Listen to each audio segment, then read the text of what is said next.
할렐루야. 여기 계신 성도와 또한 인터넷을 듣는 우리의 하나님 신자가 하실 수 있는 이름으로 축원합니다. 아멘.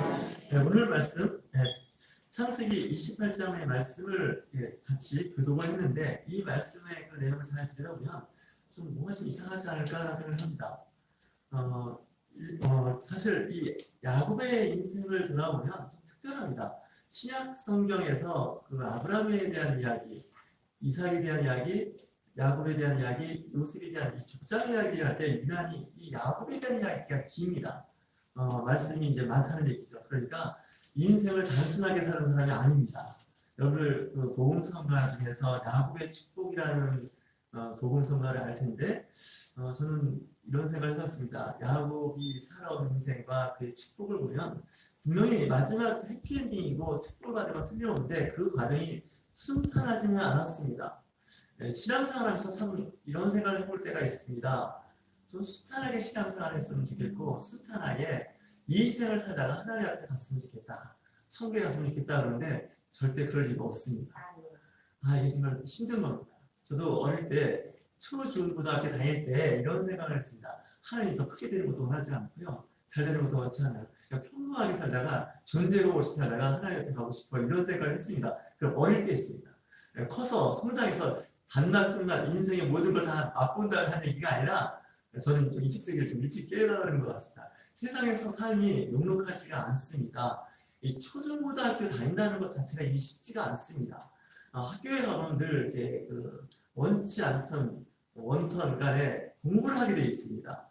하루 종일 이제 앉아 있는 거나 마찬가지입니다. 직장인들은 종일 앉아서 일을 하거나 또 서서 일을 할 수도 있지만 또 학생들은 앉아서 수업을 듣는데 그 수업이 사실 재밌는 수업이 아닙니다. 세상에서 게임이나 마약이나 이런 도박은 중독이 잘 되는데 이상하게 이 공부는 중독이 안 됩니다. 그래서 학생들한테 물어봅니다. 왜 공부가 중독이 안 되냐 이렇게 물어보면 학생들이 하는 말이 저도 거의 공감합니다. 재미가 없습니다. 혹시 공부가 재미가 있습니까? 네, 공부가 재미있는 학생은 공부 잘합니다. 아주 오래전입니다. 제가 신문 기사에서 봤는데 서울대학을 수석으로 졸업한 학생이 있습니다. 해마다 있겠죠. 그때나 지금에 있는데 지금은 그런 거 잘 인터뷰를 안 하는 것 같은데 그 당시에 했던 것 같습니다. 지금부터 좋게 한 40년 전이라고 기억을 합니다. 40년 전부터 신문을 봤습니다. 보니까 인터뷰한 내용이 그렇습니다. 어떻게 서울대학교를 수석으로 졸업하냐. 전교 1등을 졸업한 겁니다. 학점이 다 올 A가 나온 거죠. 진짜 전설 같은 이야기지만 있습니다. 그런 학생들이 지금도 있습니다. 근데 그 여학생이었습니다. 근데 그 기자에게 하는 말이 공부를 오락싸움에 1등할 수 있다고 합니다. 아멘을 안 하시는데 나는 공부하고 상관이 없다 이렇게 생각하시는 것 같은데 그렇습니다. 공부를 오락싸움에 1등할 수 있다는 거죠. 공부가 중독이 되는 거죠. 여러분 도박이나 게임이나 이런 도박이 되면 도박 같은 거는 게임에 이제 중독이 되면 머릿속에서 도파민 호르몬이 많이 나옵니다. 이 도파민 호르몬은 연애할 때 나오는 호르몬입니다. 부부가 생활할 때 나오는 호르몬인데 이 결혼해서 유효기간이 제가 보기에는 개인 차이는 있지만 1년, 2년, 3년이면 이 도파민 호르몬이 정상을 들어갑니다. 정상으로 들어갑니다. 그러니까 이제 그 다음부터 뭐가 오냐면 권태기가 찾아옵니다. 이 권태기 이면에는 도파민 호르몬이 잘 안 나오는 겁니다. 특별히 도파민 호르몬을 열정적으로 쓴 사람일수록 그 호르몬이 잘 안 나옵니다. 근데 계속 나오게 하는 방법인데 게임입니다. 도박입니다. 그런 이제 중독이 되면 이제 호르몬이 많이 나오는데 마약이 일반적으로 그런 호르몬과 연계가 되어 있습니다. 엔돌핀이라는 말을 들어보셨습니까? 들어보셨나요? 엔도가 내부란 뜻이고 핀이 어쩌면 몰핀이라는 단어가 합성된 겁니다. 내 몸에서 분비되는 모르핀이라는 얘기입니다. 그걸 엔돌핀이라고 합니다. 그래서 이제 내 몸도 이제 힘들고 어릴 때마다 나오는 호르몬이 있는데 사실 그것이 공급이 안 되면 외부에서 이렇게 공급하는 경우가 있습니다. 혹시 여러분 우울증이 있습니까? 가을이 되면 우울해지는 경우가 있는데 이 우울증을 치료하는 약들이 대부분의 향정신성 의약품이라 해서 기분 좋게 하는 호르몬에 관련된 약들입니다. 그거 맞으시면 우울증이 해결됩니다. 현대의학에서 그걸 해결하고 있습니다. 간단하게 해결되는데 그 우울증을 고통받을 필요는 없습니다. 저는 가끔 약물을 치료받을 수 있는 건 약물을 치료받는 게 좋습니다. 저는 목회하니까 또 우리가 기도하고 또 찬양하고 저희 교회는 다른 찬양을 밝은 찬양을 하려고 노력을 합니다. 밝은 이야기를 하려고 노력하는 것 중에 하나가 밝은 이야기, 좋은 이야기를 하면 사람의 긍정 모드로 가면서 그런 쪽으로 이제 머릿속에 길이 납니다. 생각도 길이 납니다. 어느 쪽으로 생각하느냐에 따라서 그쪽으로 길이 납니다. 여러분들 숲속을 걸어보시면 사람들이 많이 다니는 곳은 길이 납니다. 숲속도. 아프리카에 코끼리 떼가 지나가면 길이 난답니다. 숲속에. 워낙 육중한 큰 동물이 지나가면 길이 나지 않겠습니까? 사람들도 어쪽으로 걸어가느냐, 어떻게 자주 가느냐에 따라서 길이 나게 됩니다. 신앙생활도 마찬가지라고 생각합니다. 신앙생활 할 때 밝고 긍정적인 쪽으로 생각을 하는 신앙생활 하는 사람은 그쪽으로 길이 납니다. 교회 오는 게 밝고 기도하고 찬양하는 시간이 즐거운데 그쪽에 길이 안 나는 사람은 교회 가는 게 쉽지 않습니다.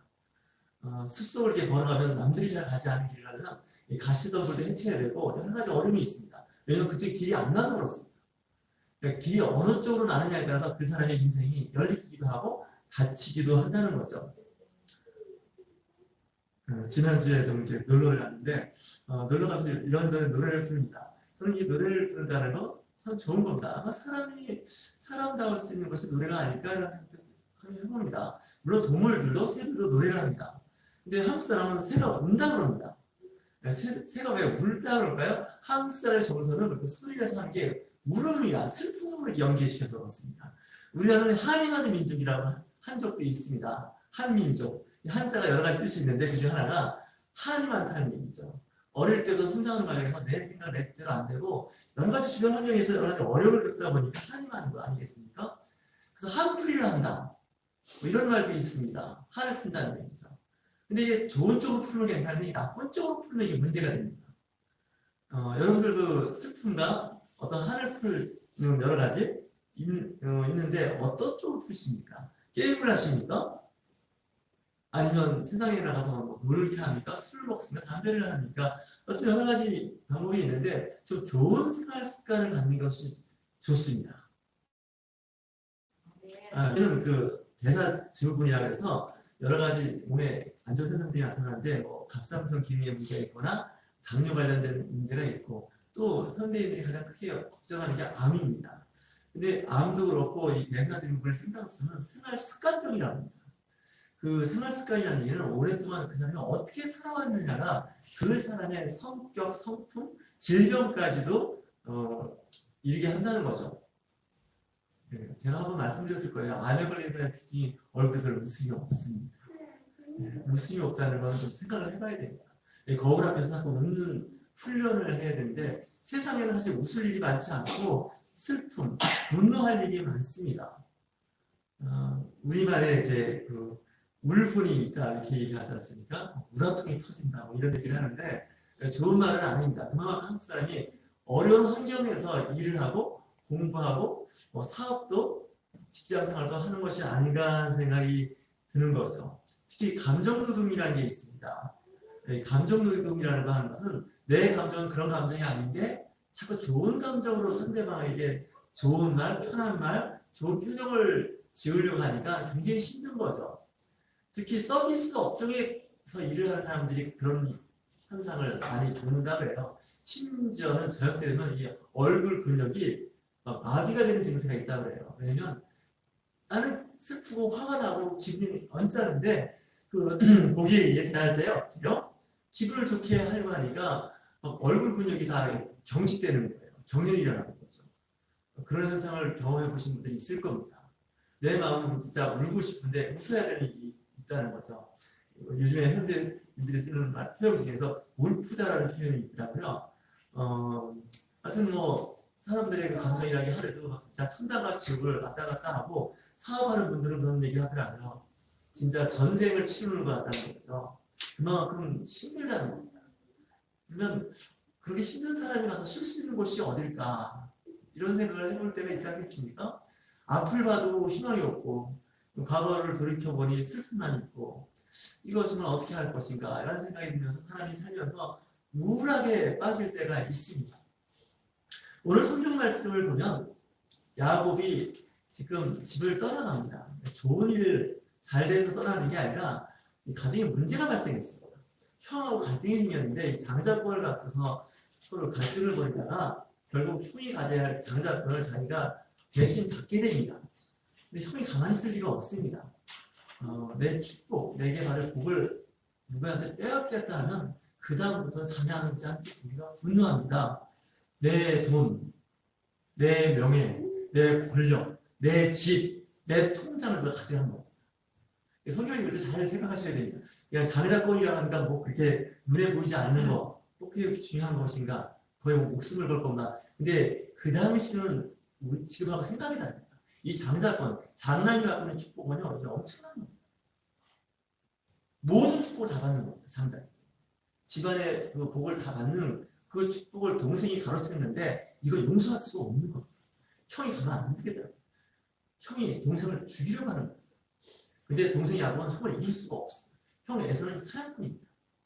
능력자입니다. 근데 야곱은 늘 엄마 친엄에서 가정에서 있는 어떻게 보면 유약한 사람입니다. 머리만 좋습니다. 근데 머리는 어느 쪽으로 좋냐? 잔머리 천재입니다. 근데 이 잔머리 천재도 그 진짜 살기들이 등한 형한테는 못 이깁니다. 방법이 있습니다. 도망가는 겁니다. 이 중국 무술 중에 1기에서 36기라는 게 있습니다. 1개, 2개 해요. 근데 36기가 있는데 36개는 주례랑 걸 놓는다는 도망가는 겁니다. 네, 도망가는 딱 두 가지입니다. 자기가 더 센 적을 만나는 거죠. 감당이 안 되는 겁니다. 싸워서 승리할 수 있는 가능성이 없다 그럴 때는 도망가는 겁니다. 피하는 겁니다. 여러분들 잘 도망다니시 바랍니다. 아멘 안 하신대요. 싸움을 하면 죽는 수가 있습니다. 골리앗을 만나면 진짜 도망가야 됩니다. 다윗처럼 뭐 만군의 여호와이고 그런 얘기 하지 마세요. 그런 얘기 하는 사람 많이 있는데 제가 또 이런 얘기하면서 이 목사님 이상한 얘기 하는지 수많은 다윗이 죽었습니다. 지금 야곱은 도망을 가고 있습니다. 도망을 가는데 이제 어머니가 코치를 하죠. 우리 오빠네 집에 가 있을 때 유삼촌입니다. 라반 집에 갔었어. 그러면 좀 상태가 좀 좋아지면 네 형이 단순 무식하자니 좀 잊어볼 거야. 괜찮아. 그리고 보냈는데 그 세월이 이제 20년이 흐르죠. 어머니를 못 봅니다. 생전에. 어머니는 돌아가셨죠. 이제 얼마나 허망하겠습니까? 지금 떠나본 적이 없는 야곱이 이제 떠난다는 게 쉽지가 않은 겁니다. 근데 해가 저무니까 그곳에서 잠을 자야 되는데 아무도 없습니다. 이 도망자이신 분은요, 혼자라는 게 문제죠. 어렵습니다. 이 광야라는 것이 만만하지가 않습니다. 들짐승들이 있습니다. 사자도 있을 테고, 곰도 있을 테고요. 늑대도 있을 수 있어요. 어쨌든 잠을 자야 되는데, 이제 갖고 나온 게 없지 않습니까? 침낭이라도 갖고 나왔으면 침낭이라도 잘 수 있는데, 침낭도 없는 겁니다. 그러니까 돌베개에 돈 하나 어디에 보이고, 하늘을 이불 삼아 자는 거죠. 근데 꿈을 꿉니다. 꿈을 꾸는데, 땅에서부터 하늘까지 사다리가 놓여있는 거죠. 사다리가 놓여있고, 천사가 오르락내리락하는 것을 꿈속에서 봅니다. 꿈속에서 이제 천사들을 보는데, 천사들만 보는 게 아니라 하나님의 음성을 듣게 되는 거죠. 여호와께서 그 위에 서서 이르시되, 사다리 위에서 여호와께서 말씀하시는 거죠. 나는 여호와니 너의 주고 아브라함의 하나님이요 이삭의 하나님이라. 내가 누워 있는 땅을 내가 너와 내 자손에게 주리니. 그 땅을 주겠다. 하나님은 부동산 주인이시니까 주면 받는 겁니다. 부동산 주인이세요. 너 누워서 작은 그 땅 내가 줄게. 참 이 성경을 읽으면 자꾸 답답한 일인데 줄게 하고 끝입니다. 토지 문서가 왔다 갔다 해야 되니까 원래는. 그죠? 계약서가 있어야 되고 두 장 찍고 그래야 돼. 그냥 하나님들 말씀만 하세요. 어쨌든 거기서 이제 야곱은 힘을 얻게 됩니다. 하나님은요 힘들고 어려울 때 나타나세요. 절망적이에요. 외삼촌이 나를 반갑게 맞이해 줄까? 듣자니 외삼촌도 만만하지 않다 하던데 그런 경우 경험할 수 있습니다. 나게 나오겠죠. 라반이 진짜 보통 사람이 아닙니다. 하여튼 좀 여러 가지 어렵습니다. 사실 야곱 때문에 가정이 파탄난 겁니다. 쉽게 경켰습니다. 한 가정 누구 때문에 어려워질 수 있습니다. 하나님의 가정이고 신앙생활 잘하는 가정에도 불구하고 그런 일이 생길 수 있습니다.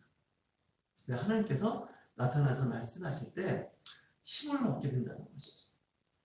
이 14절 이후의 말씀을 보면 계속 하나님 말씀이 있는데 내가 너와 함께 있어 내가 어디로 가든지 너를 지키며 너를 이끌어 이 땅으로 돌아오게 할지라 내가 내게 허락하는 것을 다 이루기까지 너를 떠나지 아니하리라 하신지라. 임마누엘이라는 명사. 네가 비록 사기쳤잖아. 아버지를 속이고 속이더라도 이 아버지를 속이는 아들을 용서할 수가 없어요. 사실. 그럼에도 불구하고 하나님께서 나타나서 말씀하시기를 내가 다시 돌아오게 해준다는 거예요. 그리고 내가 이 땅을 주고 내가 너와 늘 함께 하겠다는 거예요. 그러니까 하나님이 늘 꿈에 나타나서 말씀하지는 않으세요. 하나님은 어떤 때 뭐 1년 만에 아니면 5년 만에 어떤 때는 10년 만에 20년 만에 하나님의 음성을 들을 수가 있습니다. 이 개인의 차이가 있습니다. 한번 여러분들도 종종 기도해 보시면 그런 기억이 있을 거예요. 저도 그렇습니다. 저도 하나님이 늘 말씀하지는 않습니다. 어떤 때는 그때 한번 이렇게 현몽하셔서 말씀하시는 것 같아요. 제가 얘기하면 여러분들이 이상한 신비주의자라고 또 얘기 안 하겠는데 어떤 그런 게 있습니다. 하나님의 음성을 들을 때가 있습니다. 또 시간이 지나면 또 희미해지죠. 또 희미해지고 어려움이 있을 때 하나님께서 말씀을 하십니다. 그러니까 하나님께서 말씀하실 때 물론 이제 환상 가운데 이렇게 꿈 가운데 말씀도 하시지만 또 이웃의 친구나 또 교회 목회자나 이런 분을 통해서 말씀도 하시고 사람의 소리가 아니고 하나님의 소리로 들릴 때가 있다는 것이죠. 그래서 이 분별력 있는 사람들은 그걸 듣습니다. 지금 야곱이 인생에서 야반도주를 3번 합니다. 3번 하는데 오늘 말씀 본문이 첫 번째 야반도주입니다. 발음을 잘 하셔야 됩니다. 이 반자가 밤이라는 밤자가 아닙니다. 야반도주입니다. 왜 야반도주를 할까요? 현재의 상황을 극복하지 못하는 거죠. 어려움에 처해 있는 거죠. 그러니까 그럴 수밖에 없습니다. 여러분 주변에 혹시 야반도주 하는 사람이 있으면 불쌍하게 보십시오. 긍휼한 눈빛으로 보십시오. 왜냐하면 오죽했으면 잘했을까 이런 생각을 하셔야지 뭐 믿는 사람이 돼갖고 말이지 교회 직분자가 돼서 저런 살다 보면 그럴 수 있습니다. 교회 공동체를 인정하셔야 됩니다. 어쩌다가 저 사람이 저렇게까지 됐을까? 뭐 살다 보면 그럴 수 있습니다. 본의 아니게 그럴 수가 있습니다. 뭐 고의적으로 하는 사람도 있겠죠. 이 야곱은 약간 고의성이 다분한 사람입니다. 모르고 그런 게 아닌데 이 사람 아예 진짜 대놓고 그냥 사기친 사람입니다. 근데 원치 않게 그런 일을 경험하게 되거나 또 원해서 내지는 본인이 하려고 해서 그런 일이 있을 때 잘 보셔야 됩니다. 하나님은 그럼에도 불구하고 질책하지 않습니다. 내가 살았던 날까지 내가 너와 함께 한다. 그 임마누엘이 하나님 위로가 되시면 안 됩니다. 우리 같으면 뭐라고 했겠습니까? 꿈에 나타나가지고 너 그러면 안 되지. 이 교회는 늘 이게 문제입니다. 너 그럴 수 있니? 너 그렇게 하면 안 돼. 신앙생활. 이렇게 얘기하는 거예요. 그 중심에 제가 있습니다. 이 목사들이 다 이제 다른 목회자들 그런 얘기 하지 않습니까? 근데 그렇게 하면 안 됩니다. 하나님이 뭐라고 말씀하십니까? 나는 내 조상이 하나님인데 내 자손의 티끌처럼 번성하겠다는 거예요. 저주로 해도 시원찮은데 지금 티끌같이 많아지게 되고요. 모든 땅의 족속들이 내 자손으로 말미암아 복을 받는다. 복의 근원이 된다. 이게 은혜입니다. 기독교의 정말 아름다운 메시지가 이겁니다. 교회가 뭐 말씀이 사람 뭐 쥐잡듯이 잡아가지고 꼼짝달짝 못하게 하고 내 말씀대로 안 살아서 주일만 하면 혼나고 말씀 공부할 때마다 말씀대로 안 살았다 혼나는 거 가끔 있을 필요는 있는데요. 그렇다고 너무 거의 참여하시면 안 됩니다. 좀 긍정 모드로 가시고 희망을 이야기해요. 사실 잘 이 야곱을 연구해 보시면 야곱의 인생이 3번 야반도주했다고 말씀드렸습니다. 두 번째 야반도주는 라반 위삼촌 집에서 야반도주를 한번 합니다. 얘기도 안 하고 도망갑니다. 얘기는 하고 가야 되지 않습니까? 여러분 직장 그만둘 때 뭐 그래도 그만둔다고 하고 그만두는 게 예의입니다. 근데 위삼촌이 3일길 멀리 떨어져 있을 때 그냥 가버립니다. 다 챙겨. 근데 그 위삼촌이 또 보통 위삼촌입니까? 가만 두겠습니까? 그 사람 내 사위만 하면 그냥 단칼에 목을 치는 것 같아요. 뭐 이런 걸 생각할 수 있겠죠. 근데 꿈속에 하나님이 나타납니다. 누군 꿈에 나타난 줄 아십니까? 라반 꿈에 나타나요. 라반. 자기 원수입니다. 그래서 그 생명을 해야지만 하나님께서 라반 2, 3천 한다고 말씀하십니다. 할 말이 없습니다. 성질 같은 성경. 근데 어떻게 해요? 꿈속에 하나님을 뵈니까 어떻게 해요? 할 수 없습니다. 세 번째 야반 도주는 정말 12명의 아들과 1명의 딸이 있었는데 딸이 비난. 세겜 성에 들어갔다가 거기서 정말 겪지 말아야 할 일을 겪습니다. 이 야곱의 인생을 보면 진짜 파란만장하죠. 형들이 가만히 있으니까 여동생을 그렇게 했으니 그래갖고 그 동네 성 사람을 다 죽여버린다는 거예요. 큰일 난 거예요. 야, 또 도망가요. 근데 하나님께서 어떻게 하시는지 아십니까? 하나님은 특이하세요. 그 주변에 그 가나안의 땅에 있는 많은 그 종족들이 살 때 그 종족들에게 어떤 마음을 주시는가? 야곱과 그 이방인들을 상대하기에 두려워하는 마음을 줬다. 성경이 기록합니다. 그러니까 원수가 적이 두려워하는 마음을 줬다는 거예요. 그게 하나님의 마음. 그래서 하나님께서 택하시고 선하게 복되게 인도하는 사람은 어느 곳에 가든지 죄송합니다. 이거 할 말은 아닌데 나쁜 짓을 용서받고 보호하는다는 한 분만 표현하시는데 정말 이 성경의 비밀이 그러니까 제가 이거 설리 잘못하면 이거 사고 납니다. 여기저기서 오늘 나쁜 사고를 해서 가라 야곱이 이렇게 나쁜 짓을 하면서 하나님께 다 도와하신다. 근데요 이건 아셔야 됩니다. 대가는 지불하셔야 됩니다. 그게 넘어가지 않습니다. 대가는 지불해야 됩니다. 대가는 지불하느니 지하 안 짓고 복받이 훨씬 낫다고 저는 생각하는 사람입니다. 근데 그럼에도 불구하고 사람은 죄를 짓습니다. 안 하고 싶지만 죄를 짓습니다. 우리가 기도할 때 하는 말 있지 않습니까? 늘 알고 지은 죄 모르고 지은 죄 용서해라. 그 기도가 맞는 말입니다. 고의성 있는 죄 있습니다. 그리고 또 모르고 지은 죄도 있습니다. 죄라는 종류가 워낙 많은데 하나님은 다 용서하신다는 거죠. 그리고 기다리신다는 거죠. 그리고 선하고 복된 길로 인도하신다는 겁니다.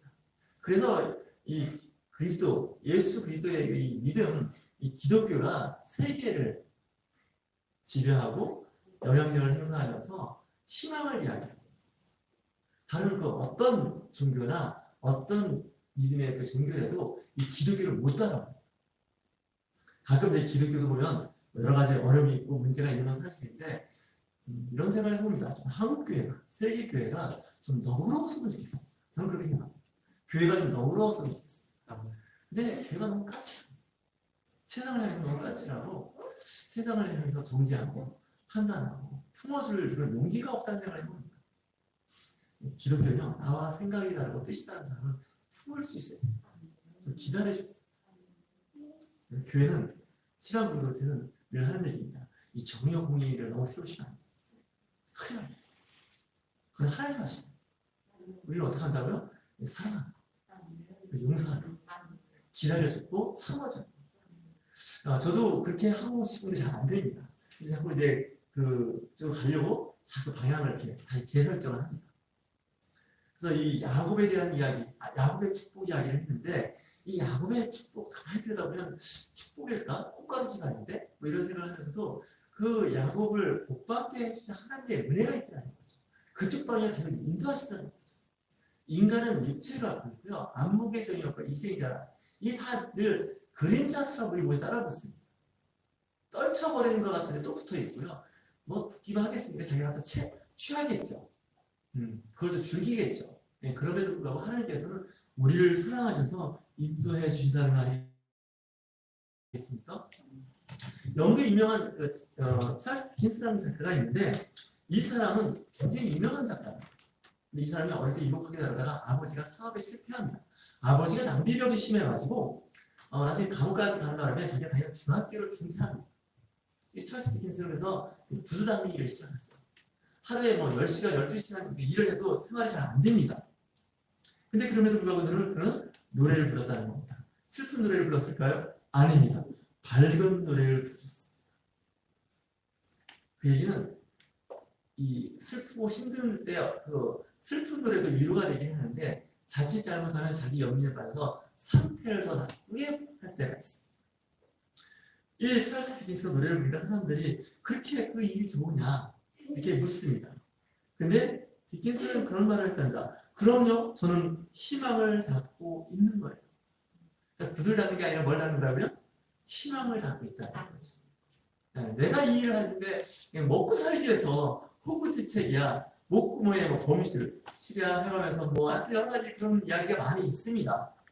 할 수 없이 없어서 나 이거 안 해도 되는데 내가 할 수 없이 이거 해야 되는 거야, 이게 아니라 즐거운 마음으로 한다는 거죠. 기쁜 마음으로 한다는 거죠. 근데 저도 사실 그게 잘 안 됩니다. 말은 그렇지만 좀 힘들면 이거 내 팔자야 왜 그러셨습니까? 네, 그 팔자라는 게 운명이라는 얘기 아니겠습니까?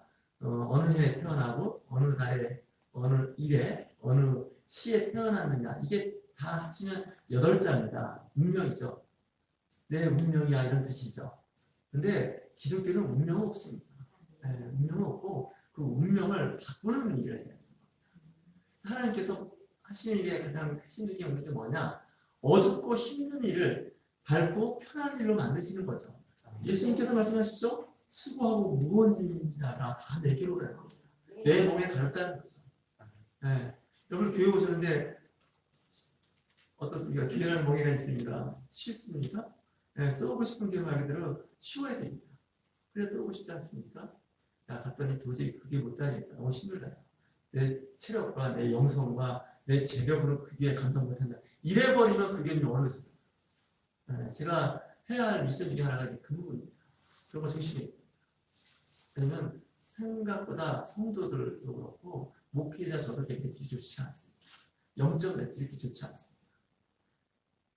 네, 권투를 할 때 보면 그 경량급 선수들이 있습니다. 플라이급 이런 이제 그 가벼운 체중을 갖고 있는 권투 선수가 있는가 하면 헤비급 권투 선수가 있습니다. 근데 헤비급하고 이 라이트 플라이급에 해당되는 그 체중이 작은 사람하고 권투 못합니다. 그 게임 자체가 공정하지가 않은 거죠. 이 영적 싸움도 마찬가지입니다. 이 영적 싸움도 믿음이 좋은 사람들이 있습니다. 아무리 열악하고 정말 힘들어도 거의 순교자 반열에 있으면서 신앙생활 잘하는 분이 있는가 하면 조금 뭐라 그러면 그다음부터 교회 바꾸거나 교회 안 나오는 분도 있습니다. 이분들은 이 신앙의 믿음이 안 좋은 분들입니다. 그걸 뭐라고 할 수가 없습니다. 그들의 믿음은 그들의 신앙은 그밖에 안 되는 겁니다. 그래서 좀 그렇게 하려면 훈련도 해야 되고 체중도 늘려야 됩니다. 영적 체중이 늘어야 됩니다. 저는 가끔 영적 다이어트도 하라고 하는데 잘 하셔야 됩니다. 몸 만들기를 하셔야 됩니다. 근데 오늘 이 야곱은 몸 만들기가 안 됐습니다. 사실 제가 봐도 축복에 대한 갈망하는 마음은 굉장히 있는데 그 준비가 안 됩니다. 편법과 불법으로 장자의 그 축복을 훔칩니다. 하나님의 축복을 훔친 겁니다. 훔치면 가만히 있겠습니까? 가만히 있습니다. 그의 인생이 다 그런 식입니다. 근데 끝에 가보시죠.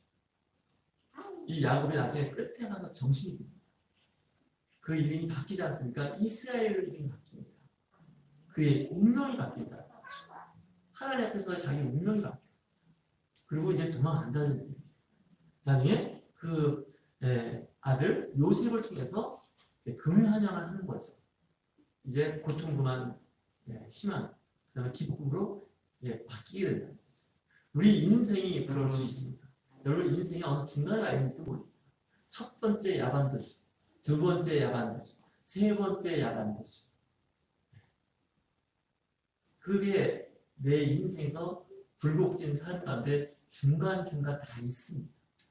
그런 분을 볼 때 하나님의 마음으로 이야기하는 거죠. 하나님 너를 사랑하시고 하나님께서 잘 되기를 원하시고 너를 통해서 많은 사람들이 복을 받게 될 거야.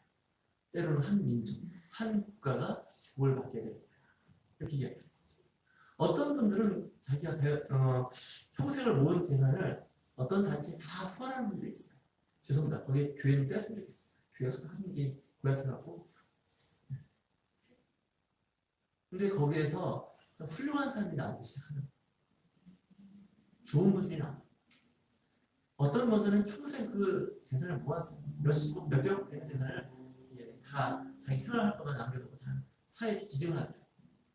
그 돈이 쓰여지는 때 어느 한 사람, 몇 명이 가장 크게 위대한 사람이 나올 때가 있어요. 그 권사님 한 사람을 통해서 볼 받은 사람이 나오기 시작한다는 거죠. 모릅니다, 우리는. 근데 하나님께서는 그걸 알고 계신다는 거죠. 나의 그 작은 희생입니다. 때로는 내 몸을 다 투자한 전 생에 모든 걸 다 들여서 그 누군가 이제 열매 맺는 그 열매가 보일 수가 있다는 거 아니겠습니까? 시작은 미미합니다. 존재가 없습니다. 그러나 어디선가 열매를 맺게 된다는 것이죠. 하나님은 그걸 보고 계시고요. 하나님은 복 받기를 원하십니다. 저 여러분 야곱이 받은 이런 축복을 받으실 수 있도록 축원합니다. 좋으신 하나님 감사합니다. 오늘도 주님께서 이렇게 희망을 담는 사람들이 알아주시어서 현재의 고난은 어렵습니다. 그러나 미래를 바라보며 나아가는 우리 또 보고 싶은 성도와 또한 인터넷으로 드리는 성도의 하나님의 크신 사랑이 함께하여 주시옵소서. 예수 그리스도의 이름으로 기도하옵나이다. 아멘.